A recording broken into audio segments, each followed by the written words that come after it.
What's going on, everybody? My name is SilentInTheT, or Kevin, and welcome back to the channel. In today's video, I thought it'd be fun to be ranking the top 5 bosses in Sifu.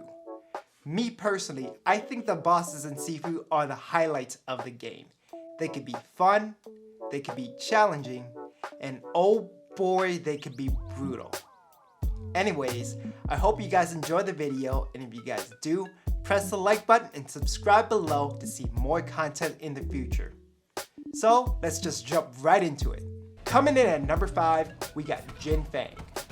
Jin Fang is one of the easier bosses in the game, but she is the most boring boss in the game. She has long range attacks that are avoidable and predictable. She doesn't pose much of a challenge, and when she does, it's only when you're up and personal with her. The hardest part of the level is just getting to Jin Fang herself, because the enemies in the level put more of a challenge than she ever will be.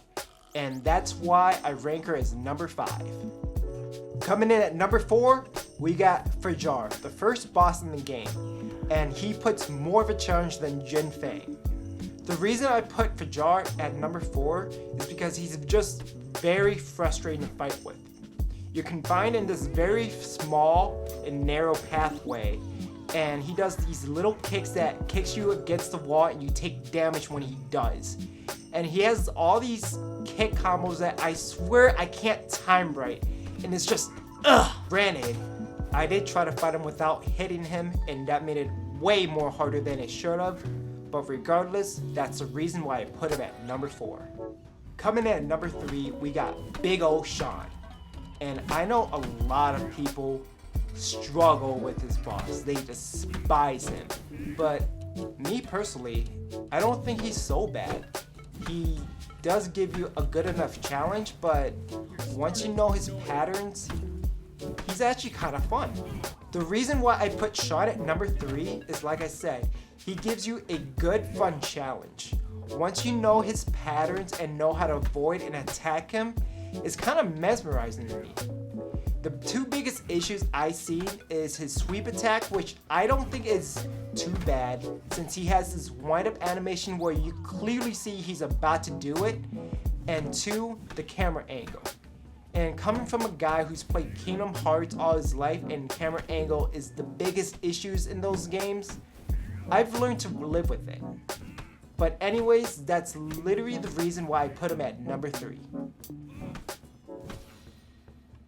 Coming at number 2, we've got Kuroki. And Kuroki is easily one of the hardest bosses in the game, period. Her second phase isn't too bad, it's more the fact that you gotta deal with the first phase, and that is a nightmare to handle. I do like the snow aesthetics in this level. It's very beautiful and stunning. Her attacks, there are some of them that are very fun and challenging that you can avoid and counter, and others that are, I swear, are impossible to figure out. To this day, I still haven't figured out her patterns completely.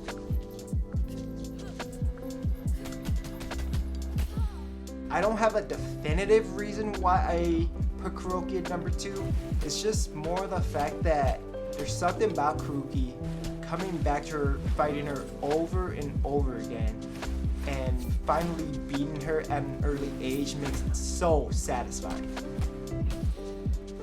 Coming at number 1, we've got Big Bro Yang. And Yang is such a fun boss to fight. The reason why I put Yang at number 1 above all else is because he's just a very fun and challenging boss in general. All of his phases are fun in its own right. He has all the movesets that you learn throughout the game, and using it against you is such a cool thing to see. Also, parrying and blocking his moves is one of the most satisfying things you could do once you know his patterns down. And for those reasons, Yang is number 1. So, these are my top 5 bosses in Sifu. Let me know in the comments below who are your 5 favorite bosses in Sifu. Anyways, that's all I have for today, and hopefully I'll see you guys in the next one. See ya.